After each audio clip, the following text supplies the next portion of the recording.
There's a version of you that still lives in a moment that's already gone. Maybe it's something someone said to you, something someone did, a decision you made at 22 that you're still paying for at 35, a door that closed, a person who left, a version of yourself you're not proud of. And here's music, the brutal truth nobody talks about.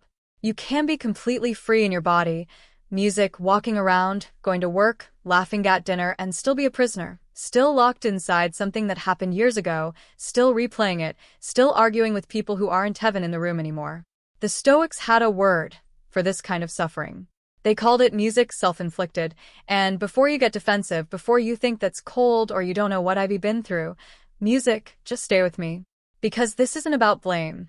This is about music power. Your power, the power you've been handing over to the past music every single day without realizing it.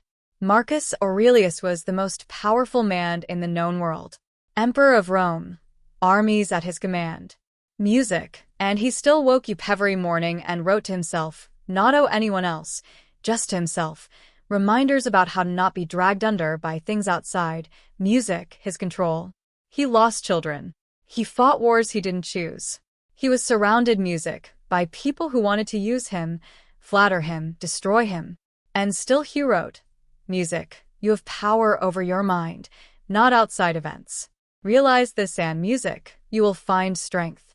He wasn't writing that from a place of ease. He was writing it from the trenches.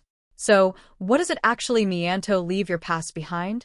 Music, because I think most people have this idea completely wrong.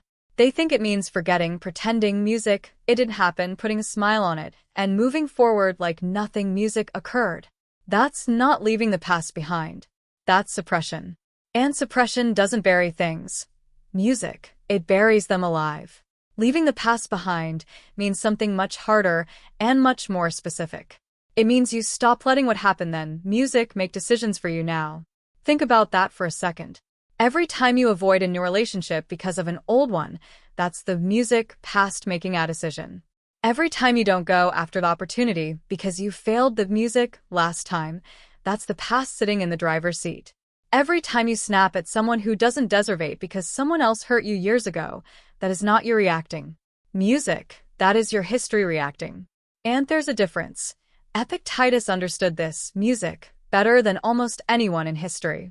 And what makes his understanding remarkable is where it came from. He wasn't born into privilege. He was a slave literally owned by another person.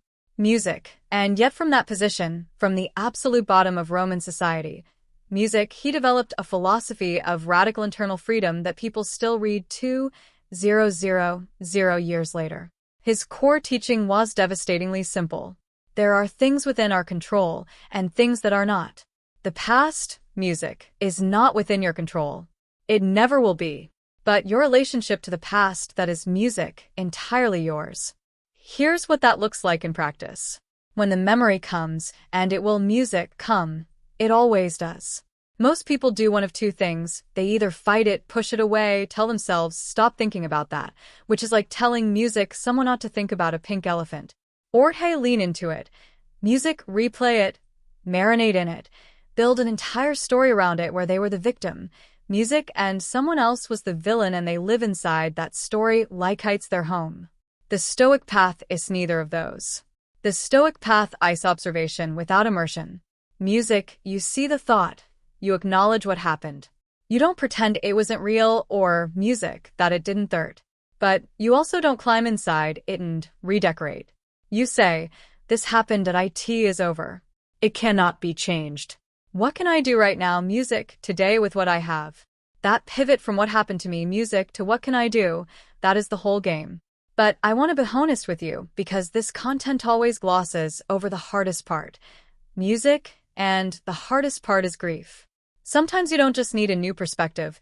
Sometimes you need to, music, actually grieve what you lost, the relationship that ended, the years you spent in music the wrong direction, the person you were before something broke you. Grief, music, is not weakness.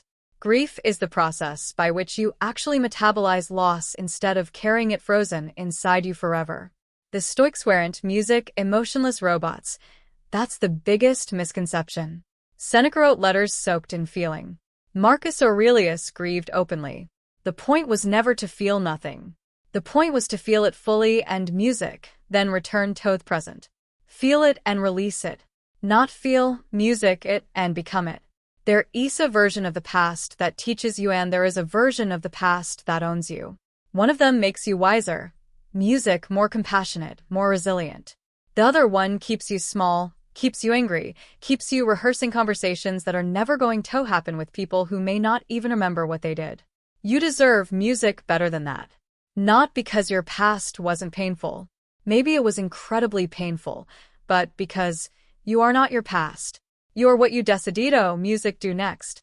So here is what moving on actually looks like.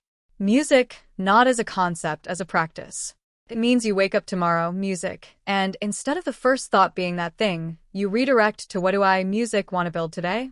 Not every day will go that way. Some days the past will hit you like a wave and knock you sideways. Music, that's allowed. That's Schumann. But you get back up and you redirect again, music every single time. It means you stop telling this story. Not because the story isn't true, music might be completely true, but because every time you tell it, you are reinforcing the neural pathway that music keeps you stuck. You are feeding the past present tense energy, and the past, music, doesn't deserve your present tense energy. It means you take one action a day, just one that the person who is free from your past, music, would take. Apply for the thing. Send the message. Start the habit.